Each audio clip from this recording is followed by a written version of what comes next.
Hyper thyroidism. നമ്മൾ thyroid ഗ്രന്ഥിയെക്കുറിച്ച് നേരത്തെ 1-2 വീഡിയോസിൽ പറഞ്ഞു കഴിഞ്ഞിട്ടുണ്ട്.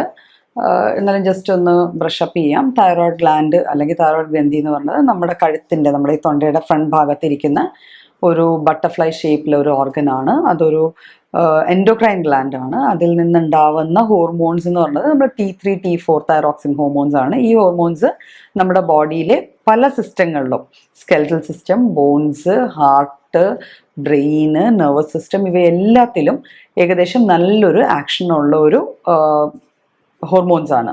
അപ്പം ഇതാണ് തൈറോയ്ഡ് ഗ്ലാൻഡിൻ്റെ ഫിസിയോളജി നമ്മുടെ ബോഡിയിൽ. നോർമലി ഈ തൈറോയ്ഡ് ഗ്ലാൻഡിൽ നിന്നുണ്ടാവുന്ന ഈ ഹോർമോൺസിൻ്റെ ലെവൽ ബ്ലഡിൽ ഒരു പരിധിക്കപ്പുറം കൂടുന്ന ഒരവസ്ഥ വന്നാൽ അതിനെയാണ് നമ്മൾ ഹൈപ്പർ തൈറോയിഡിസം, അതായത് തൈറോയ്ഡ് ഗ്ലാൻഡിൻ്റെ ആക്ടിവിറ്റി കൂടുക, അതിൽ നിന്നുണ്ടാവുന്ന കണ്ടീഷനാണ് ഹൈപ്പർ തൈറോയിഡിസം എന്ന് പറയുക.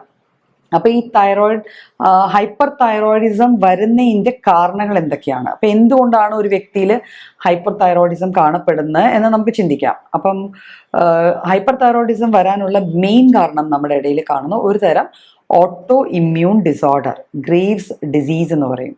ഈ ഗ്രേവ് എന്ന് പറഞ്ഞാൽ നമുക്കറിയാലോ എന്താ ഗ്രേവ് എന്ന് പറഞ്ഞാൽ നമ്മൾ മരിച്ചു കഴിഞ്ഞ് നമ്മൾ അടക്കുന്ന ശവപ്പെട്ടി, അതിനെയാണ് ഗ്രേവ് എന്ന് പറയുക. അപ്പം നമ്മൾ അങ്ങനെ ഒരു കണ്ടീഷൻ, ഒരു വ്യക്തി മരിച്ചിരിക്കുന്ന പോലത്തെ ഒരു ലുക്കായിരിക്കാം ഈ ഗ്രേവ്സ് ഡിസീസ് ഒരു പരിധിക്കപ്പുറം കൂടിക്കഴിഞ്ഞാൽ കാണപ്പെടുക. അതായത് കണ്ണ് നല്ലപോലെ തള്ളി പുറത്തേക്ക് വെച്ച് ഒരു വികാരവും ഇല്ലാത്ത ഒരു നോട്ടം, അതാണ് ഗ്രേവ്സ് ഡിസീസിൻ്റെ മെയിൻ ഫീച്ചർ. അപ്പോൾ ആ ഒരു ലെവൽ വരെ ഒന്നും സാധാരണ അസുഖങ്ങൾ നമ്മുടെ ഇടയിൽ കാണപ്പെടാറില്ല. എന്നാലും നമ്മൾ ഗ്രേവ്സ് ഡിസീസ് ഉള്ള ഒരാൾ നമ്മുടെ മുന്നിൽ വന്നാൽ പലപ്പോഴും കണ്ണ് പുറത്തേക്ക് തള്ളിയിരിക്കുന്ന ഒരു ഫീച്ചർ, അതിനാണ് എക്സ് ഒപ്താൽമോ ഗോയ്റ്റർ എന്ന് പറയുക. ഗോയ്റ്റർ എന്ന് പറഞ്ഞാൽ തൈറോയ്ഡ് ഗ്ലാൻഡിൻ്റെ സ്വെല്ലിംഗ് പ്ലസ് ഈ കണ്ണ് രണ്ടും പുറത്തേക്ക് തള്ളിയിരിക്കുന്ന ഒരു അവസ്ഥ. അപ്പോൾ ഗ്രേവ്സ് ഡിസീസ് അതൊരു ഓട്ടോ ഇമ്മ്യൂൺ ഡിസീസാണ്. ഈ ഡിസീസിലാണ് യൂഷ്വലി നമുക്ക് ഹൈപ്പർ തൈറോയിഡിസം കാണപ്പെടുക. ഇത് ഹൈപ്പർ തൈറോയിഡിസവും ഗ്രേവ്സ് ഡിസീസും കൂടുതലും സ്ത്രീകളിലാണ്. പുരുഷന്മാരെ അപേക്ഷിച്ച് കൂടുതലും കാണുന്നത് സ്ത്രീകളിലാണ്. പിന്നെ കുടുംബങ്ങളിൽ, അതായത് ഒരു ഫാമിലിയിൽ ഒരാൾക്ക് ഉണ്ടെങ്കിൽ അടുത്ത ആൾക്ക് വരാനുള്ള സാധ്യത, ഒരു ജനറ്റിക് ലിങ്ക് അതിൽ കാണപ്പെടുന്നുണ്ട്. അപ്പം ആ സാധ്യത എപ്പോഴും കൂടുതലാണ്. അപ്പോൾ പലപ്പോഴും നമുക്കിങ്ങനെ എന്തെങ്കിലും ഉണ്ടെങ്കിൽ നമ്മളൊരു ഡോക്ടറെ സമീപിക്കുമ്പോൾ നമ്മൾ പറയേണ്ടതാണ്, നമ്മുടെ അമ്മയ്ക്കോ അല്ലെങ്കിൽ അമ്മമ്മയ്ക്കോ അല്ലെങ്കിൽ ഇന്ന ആൾക്കോ ഇങ്ങനെ ഒരു തൈറോയിഡിൻ്റെ ഡിസ്ഫങ്ഷൻ ഉണ്ടായിരുന്നു, ഇങ്ങനെ ഒരു പ്രശ്നം ഉണ്ടായിരുന്നു എന്നുള്ളത് നമ്മൾ പറയേണ്ടതാണ്. പിന്നെ ഇത് കൂടാതെ വേറെ കുറച്ച് കാരണങ്ങളും കൂടെ ഹൈപ്പർ തൈറോയിഡിസം വരാൻ ഉണ്ടാവാം. നമുക്കറിയാം അയോഡിനും നമ്മുടെ തൈറോയ്ഡ് ഗ്ലാൻഡും തമ്മിൽ ഒരു ഭേദിക്കാൻ പറ്റാത്ത വിധത്തിലുള്ള ഒരു ബന്ധമുണ്ട്. അപ്പം അയോഡിൻ നമ്മുടെ തൈറോയ്ഡ് ഗ്ലാൻഡിൻ്റെ ഫങ്ഷനെ പ്രൊമോട്ട് ചെയ്യുന്ന ഒരു മൈക്രോ ന്യൂട്രിയൻ്റ് ആണ്. അതുകൊണ്ട് തന്നെ അയഡിൻ്റെ ലെവൽസ് ഒരു പരിധിക്കപ്പുറം നമ്മുടെ ബോഡിയിൽ സപ്ലിമെൻ്റ് എന്ന രൂപത്തിലോ അല്ലെങ്കിൽ വേറെ ഏതെങ്കിലും മെറ്റബോളിക് ഡിസോർഡറിൻ്റെ ഭാഗമായിട്ടോ ഒരു പരിധിക്കപ്പുറം നമ്മുടെ ബോഡിയിൽ കൂടുവാണ്, എക്സസ് അയഡിൻ വരുവാണെങ്കിൽ excess iodine T3, T4 excess ആയിട്ട് കൂടുതലായിട്ട് സെക്രീറ്റ് ചെയ്യാൻ തക്കവണ്ണത്തിൽ അത് തൈറോയിഡിനെ പ്രൊമോട്ട് ചെയ്യും അല്ലെങ്കിൽ സ്റ്റിമുലേറ്റ് ചെയ്യും. അപ്പം അങ്ങനെ വന്നാലും നമുക്ക് ഹൈപ്പർ തൈറോയിഡിസം വരാവുന്നതേ ഉള്ളൂ. പിന്നെ തൈറോയിഡൈറ്റിസ് എന്ന് പറയുമ്പോൾ, ഐറ്റിസ് എന്ന് പറയുന്നത് ഇൻഫ്ലമേഷൻ ആണ്. ഏതൊരു ഗ്രന്ഥിയുടെയും ഐറ്റിസ് എന്ന് പറയുമ്പോൾ അത് ഇൻഫ്ലെയിംഡ് ആവുക, എന്നിട്ട് അതിൽ നിന്ന് തൈറോയിഡൈറ്റിസ് വരുമ്പോൾ അവിടെ ഒരു ഇൻഫ്ലമേഷൻ വന്നു, അവിടെ ഒരു പ്രശ്നം ഉണ്ടാവുന്നു, എന്നിട്ട് തൈറോയിഡിൽ ഉണ്ടാവുന്ന ഹോർമോൺസ് ബ്ലഡിൽ താനെ അങ്ങ് ലീക്ക് ഔട്ട് ചെയ്യുന്നു. അങ്ങനെയും T3, T4 ലെവൽസ് കൂടിയിട്ട് നമുക്ക് ഹൈപ്പർ തൈറോയിഡിസം കാണാം. പിന്നെ പലപ്പോഴും ചില ട്യൂമേഴ്സ് വരാറുണ്ട് ഓവറീസിലും ടെസ്റ്റിസിലും. മെയിൽസിൻ്റെ ടെസ്റ്റിസിലും, പുരുഷന്മാരിൽ ടെസ്റ്റിസിലും, ഫീമെയിൽസിൽ ഓവറീസിലും. ഇത് രണ്ടും ജനനേന്ദ്രിയങ്ങളുടെ ഓരോ ഭാഗങ്ങളാണ്.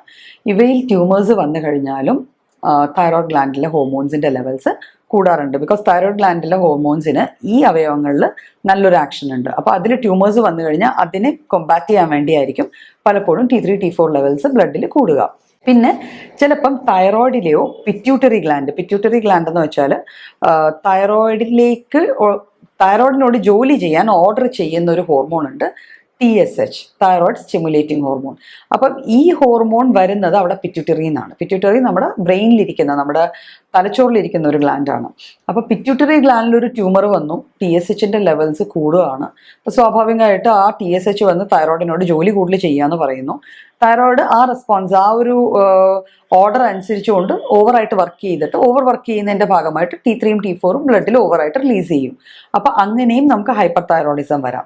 ഹൈപ്പർ തൈറോയിഡിസത്തിൽ യൂഷ്വലി ഗോയ്റ്റർ വരാറുണ്ട്. ഗോയ്റ്റർ എന്ന് വെച്ചാൽ തൈറോയ്ഡ് ഗ്ലാൻഡിന്റെ വീക്കം. നമ്മൾ കഴുത്തിന് മുൻഭാഗത്ത് ഇവിടെ നല്ല വീക്കമുള്ള ആൾക്കാരെയൊക്കെ കാണാറുണ്ട്. അപ്പോൾ അത് യൂഷ്വലി ഹൈപ്പർ തൈറോയിഡിസം ആയിട്ട് ബന്ധപ്പെട്ടതായിരിക്കും. ഈ ഇത് കൂടാതെ ലക്ഷണങ്ങൾ എന്ന് പറയുമ്പോൾ നമുക്ക് അറിയാം, നമ്മൾ ഈ വീക്കം കാണുന്ന മിക്കവരും മെലിഞ്ഞ് ഉണങ്ങിയിരിക്കുന്ന ആൾക്കാരായിരിക്കും. അവരുടെ ബേസൽ മെറ്റബോളിക് റേറ്റ്, അതായത് ശരീരത്തിലെ ഓരോ സിസ്റ്റം പ്രവർത്തിക്കുന്നത് ഭയങ്കര സ്പീഡിലായിരിക്കും. കാരണം ഈ T3 T4ന്റെ എക്സസ് ബ്ലഡിൽ അത് കൂടുതലാണ്. ഇപ്പൊ T3 T4ന്റെ ജോലി എന്ന് വെച്ചാൽ ഇവരുടെയൊക്കെ ആക്ടിവിറ്റിയെ സ്പീഡപ്പ് ചെയ്യുക എന്നുള്ള. അപ്പം ഇതിന്റെ ലെവൽസ് കൂടുതലായതുകൊണ്ട് ശരീരത്തിലെ എല്ലാ ആക്ടിവിറ്റീസും ഭയങ്കര സ്പീഡിലായിരിക്കും. അപ്പൊ ഈ വ്യക്തികൾ വല്ലാണ്ട് അമിതമായി വിയർക്കും. ഇവർ എത്ര കഴിച്ചാലും, ഭക്ഷണം നന്നായി കഴിക്കുന്നവരായിരിക്കാം, പക്ഷെ എത്ര കഴിച്ചാലും ശരീരം നന്നാവില്ല, ആകെ മെലിഞ്ഞു ഉണങ്ങി. ചിലർ പറയാറുണ്ട് എന്ത് കഴിച്ചാലും എവിടെ പോകണമെന്ന് അറിയില്ല, വായുവായി പോവുകയാണ്, ആകെപ്പാടെ കുറച്ച് തൊണ്ടയ്ക്ക് ഒരു വീക്കം ഉണ്ടാവും എന്നല്ലാതെ വേറെ എങ്ങും ഇവരുടെ ശരീരം നന്നാവില്ല, വണ്ണം വെച്ചതായിട്ട് തോന്നില്ല. നോർമൽ വണ്ണം പോലും ഈ വ്യക്തികൾക്ക് കാണത്തില്ല. ഇവരുടെ ഈ ആക്ടിവിറ്റി കൂടുതലായതുകൊണ്ട് ഇവർ വല്ലാണ്ട് വിയർക്കും. വിയർപ്പിൻ്റെ അളവ് വല്ലാതെ കൂടുതലായിരിക്കും. അതുകൂടാതെ തന്നെ ഇവർക്ക് പെട്ടെന്ന് ഈ വികാരങ്ങളെ കൺട്രോൾ ചെയ്യാൻ, ഇപ്പം ആങ്സൈറ്റി അല്ലെങ്കിൽ ഒരു ഫ്രസ്ട്രേഷൻ, ഒരു ദേഷ്യം, ഇതിനെയൊന്നും ഇവർക്ക് കൺട്രോൾ ചെയ്യാൻ പറ്റില്ല. ഇമോഷണലി ഭയങ്കര ഇംബാലൻസ്ഡ് ആയിരിക്കും. പെട്ടെന്ന് ദേഷ്യം വരുന്നവർ, പെട്ടെന്ന് കരയുന്നവർ, പെട്ടെന്ന് ടെൻസ്ഡ് ആവുന്നവർ.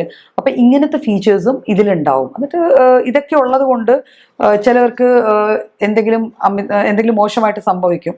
ഭയങ്കര നെർവസ് ആയിരിക്കും. സ്റ്റേജിലൊക്കെ കയറി കഴിഞ്ഞാൽ കൈയൊക്കെ വിറക്കുക, കൈ വിയർക്കുക. വിയർപ്പ് കൂടുതലുള്ളതിൽ കൈ വിയർക്കുന്നത് അമിതമായിട്ടുള്ള ആരെങ്കിലും നമുക്ക് അറിയാവുന്നവരാണെങ്കിൽ അവരുടെ തൈറോയ്ഡ് ഫങ്ഷൻസ് എപ്പോഴും ടെസ്റ്റ് ചെയ്യുന്നത് നല്ലതായിരിക്കും. മിക്കപ്പോഴും ഹൈപ്പർ തൈറോയിഡിസത്തിന്റെ കൂടെയുള്ള ഒരു സിംറ്റമാണ് കൈയും കാൽവെള്ളയും വിയർക്കുക. അപ്പോൾ ഈ പിള്ളേർ പരീക്ഷ എഴുതുമ്പോൾ പേന കൊണ്ട് പേപ്പർ നനയുന്നു, പേന പിടിക്കാൻ പറ്റുന്നില്ല, ഇങ്ങനത്തെ ഇഷ്യൂസൊക്കെ അതിൽ വന്നു ചേരാറുണ്ട്. പിന്നെ ഒരു കാര്യത്തിൽ കോൺസെൻട്രേറ്റ് ചെയ്യാൻ പറ്റില്ല. എന്തെങ്കിലും ചെയ്യാനിരിക്കുവാണെങ്കിൽ അത് ചെയ്യാൻ പറ്റില്ല. അതുകൊണ്ട് തന്നെ അവരുടെ ആ ഒരു ഇന്റലക്ച്വൽ ഔട്ട്പുട്ട്, ഇപ്പോൾ പഠിക്കുന്ന ഒരു കുട്ടിയാണെങ്കിൽ അതിൻ്റെ റിസൾട്ട്സ് നന്നായി പഠിക്കുന്നുണ്ടായിരിക്കാം, പക്ഷെ അതിൻ്റെ റിസൾട്ട്സ് വരുമ്പോൾ അത്രമാത്രം നമ്മൾ വിചാരിക്കുന്ന ഒരു റിസൾട്ട് കാണണമെന്നില്ല. അത് ഭയങ്കര ക്ഷീണമായിരിക്കും, ഉറക്കം വരുന്നു, ഫെറ്റീഗ്, എപ്പോഴും ക്ഷീണം, തളർച്ച, എന്ത് ചെയ്യണം എന്നറിയില്ല. പിന്നെ ഹാർട്ട് ബീറ്റ് പലപ്പോഴും ഇറഗുലർ ആയിരിക്കും, നോർമലായിട്ട് വരില്ല. നന്നായിട്ട് നോർമലി നടന്നുകൊണ്ട് ഈ പെട്ടെന്നൊരു കിതപ്പ് വന്നു, നോക്കുമ്പോഴത്തേക്കും വല്ലാണ്ട് കിതയ്ക്കുന്നു, നെഞ്ചിടിക്കുന്ന പോലെ തോന്നുന്നു, പിന്നെ കുറച്ച് കഴിയുമ്പോൾ നോർമലാവും. അപ്പം ഇതൊക്കെ ഹൈപ്പർ തൈറോയിഡിസത്തിൻ്റെ ഫീച്ചേഴ്സാണ് യൂഷ്വലി നമ്മൾ കാണുന്നത്. പിന്നെ ഉറക്കത്തിലെ ചില വ്യതിയാനങ്ങൾ, ഉറക്കക്കുറവുണ്ടാവാം, ഉറക്കമില്ലായ്മ വരാം, ഉറക്കത്തിൽ നിന്ന് ഒന്ന് ഉണർന്നു കഴിഞ്ഞാൽ വീണ്ടും ഉറങ്ങിക്കിട്ടാൻ ഉള്ളൊരു ബുദ്ധിമുട്ടുണ്ടാവാം. ഇതൊക്കെ ഹൈപ്പർ തൈറോയിഡിസത്തിൻ്റെ ഫീച്ചേഴ്സ് ആയിട്ടാണ് വരിക. പിന്നെ സ്കിന്നിൽ ഈ എപ്പോഴും വിയർപ്പ് കൂടുതലാണെന്ന് പറഞ്ഞല്ലോ, അതുപോലെ തന്നെ സ്കിന്നിൻ്റെ അപ്പൻഡേജസ് ആയ ഹെയർസ്, രോമങ്ങളൊക്കെ ബ്രിട്ടലായി പോവും, പെട്ടെന്ന് മുടിയൊക്കെ ഇങ്ങനെ പൊട്ടിപ്പോവും. അപ്പോൾ വളരുന്നതിന് പകരം പൊട്ടിപ്പോവുക, കുറേ അധികം മുടി ലോസ് ചെയ്യുക, ഹെയർ ലോസ് ഉണ്ടാവുക, ശരീരത്തിൽ ഈ വിയർപ്പ് കൂടുന്നത് കൊണ്ട് സ്കിൻ ഇൻഫെക്ഷൻസിനുള്ള ചാൻസസ് വരിക, ചൊറിച്ചിലുണ്ടാവുക. പിന്നെ പെൺകുട്ടികളിലൊക്കെ ആണെങ്കിൽ ബ്രസ്റ്റ് ഡെവലപ്മെൻറ്റ് പ്രോപ്പർ ആയിരിക്കില്ല, അപ്പം വളർച്ചക്കുറവ് അത് എവിഡൻ്റ് ആയിരിക്കും. പിന്നെ പീരിയഡ്സിൽ, മെൻസസിൽ ഉണ്ടാവുന്ന വേരിയേഷൻസ് ആയിരിക്കും പലപ്പോഴും മെയിനായിട്ട് നമ്മളിതിൽ നോട്ട് ചെയ്യുക, ഇതെന്താ ഇങ്ങനെ വരുന്നത്. അപ്പം ഇതിൻ്റെ ഒരു സൈഡ് ആയിട്ട് തന്നെ PCOD ഡെവലപ്പ് ചെയ്യുക, ഇങ്ങനെ കുറേ ഫീച്ചേഴ്സ് ഹൈപ്പർ തൈറോയിഡിസത്തിൻ്റെ കൂടെ വരാറുണ്ട്. പിന്നെ പലപ്പോഴും ഹൈപ്പർ തൈറോയിഡിസം വരാനുള്ള വേറൊരു കാരണം എന്ന് വെച്ചാൽ ഹൈപ്പോ തൈറോയിഡിസം ഉണ്ടായിട്ട് ഒരു വ്യക്തി മെഡിസിൻസ് കഴിക്കാൻ തുടങ്ങുകയാണ്. ഹൈപ്പോ എന്ന് വെച്ചാൽ തൈറോയ്ഡ് കുറഞ്ഞു നിൽക്കുന്ന ലെവലിൽ നിന്ന് മെഡിസിൻസ് കഴിക്കാൻ തുടങ്ങുമ്പോഴാണ് പലപ്പോഴും ഈ മെഡിസിൻസ് റെഗുലേറ്റഡ് ആയിട്ട് കഴിക്കുന്നില്ല, റെഗുലർ ചെക്കപ്സ് ഇല്ലാതെ കഴിക്കുന്നു, ഒരേ ലെവലിൽ അങ്ങ് കഴിച്ചു പോവുകയാണെങ്കിൽ പലപ്പോഴും കാർഡിയാക് അറസ്റ്റ് പോലെ, അതായത് ഹൃദയസ്തംഭനം വരെ ഉണ്ടാവാം. അതുകൊണ്ട് ഒരിക്കലും തൈറോയ്ഡ് മെഡിസിൻസ് കഴിക്കുമ്പോൾ ഒരു എൻഡോക്രൈനോളജിസ്റ്റിൻ്റെയോ അല്ലെങ്കിൽ ഏതെങ്കിലും ഒരു ഡോക്ടറിൻ്റെയോ അഡ്വൈസ് ഇല്ലാതെ അത് കണ്ടിന്യൂ ചെയ്ത് പോകാൻ പാടില്ല.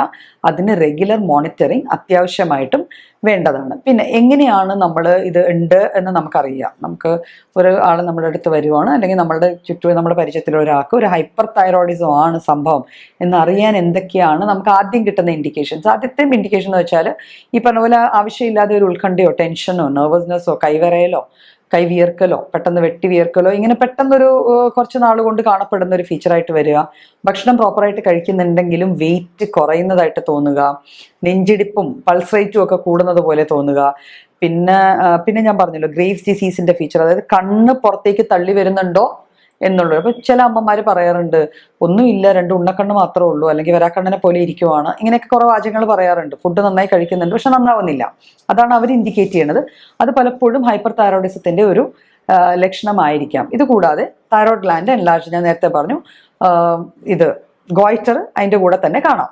പിന്നെ നമ്മൾ കുറച്ചുകൂടെ അഡ്വാൻസ്ഡ് ആയിട്ട് പോവുകയാണെങ്കിൽ കൊളസ്ട്രോൾ ചെക്കപ്പ് ചെയ്യാം. അതായത് തൈറോയിഡിൽ നമ്മുടെ ബേസിക് മെറ്റബോളിക് റേറ്റ് കൂടുന്നതുകൊണ്ട് നമ്മുടെ ശരീരം കുറേ അധികം എനർജി എടുത്തിട്ടാണ് ഓരോ കാര്യങ്ങൾ ചെയ്യുന്നത്, കുറേ അധികം. അപ്പം കൊളസ്ട്രോൾ ലെവൽസ് ഒക്കെ പെട്ടെന്ന് ഡിപ്പ് ചെയ്യും. നമ്മുടെ ബോഡിയിലെ ഫാറ്റ് മെറ്റബോളിസത്തെ ബാധിച്ചുകൊണ്ട് കൊളസ്ട്രോൾ ലെവൽസ് ഡിപ്പ് ചെയ്യും.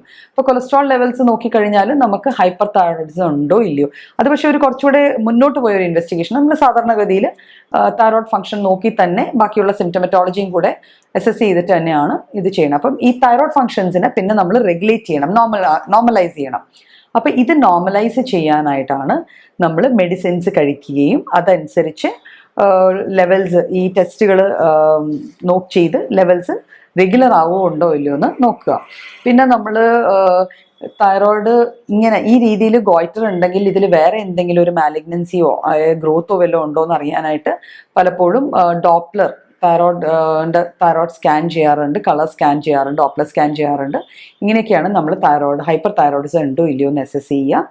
ഹൈപ്പർ തൈറോയിഡിസം ഉള്ളൊരു കേസിൽ നമ്മൾ അയഡിൻ ഇൻടേക്ക് കുറയ്ക്കുകയും ഏതെങ്കിലും വിധത്തിൽ ഈ തൈറോയിഡൈറ്റിസോ അങ്ങനത്തെ ഫീച്ചേഴ്സോ എന്തെങ്കിലും ഉണ്ടെങ്കിൽ അത് കണ്ടെത്തി അതിന് മെഡിക്കൽ എയ്ഡ് തേടുക തന്നെയാണ് ചെയ്യേണ്ടത്. ഡയറ്റിൽ വലിയ റെഗുലേറ്ററി ഇത് വരില്ല, പക്ഷേ അയഡിൻ ഇൻടേക്ക് കുറയ്ക്കാനാണ് നോക്കേണ്ടത്.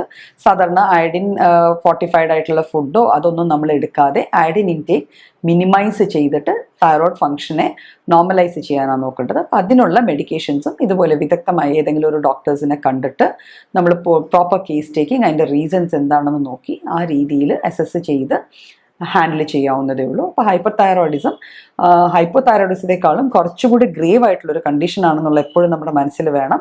തൈറോയ്ഡ് ഡിസ്ഫങ്ഷൻ ഉള്ള ഒരാൾക്ക് ഹൈപ്പർ തൈറോയിഡിസം ആണെങ്കിൽ അത് പ്രോപ്പറായിട്ട് മെഡിക്കലി മാനേജ് ചെയ്തേ പറ്റൂ. അങ്ങനെ ചെയ്യാത്ത പക്ഷം വലിയ കാർഡിയാക് ഇൽനെസസ് അല്ലെങ്കിൽ മെൻ്റൽ ഇൽനെസസ് അവിടം വരെയൊക്കെ നമ്മുടെ തൈറോയ്ഡ് ഡിസ്ഫങ്ഷൻ കൊണ്ട് എത്തിച്ചു ചേർക്കാവുന്നതേ ഉള്ളൂ.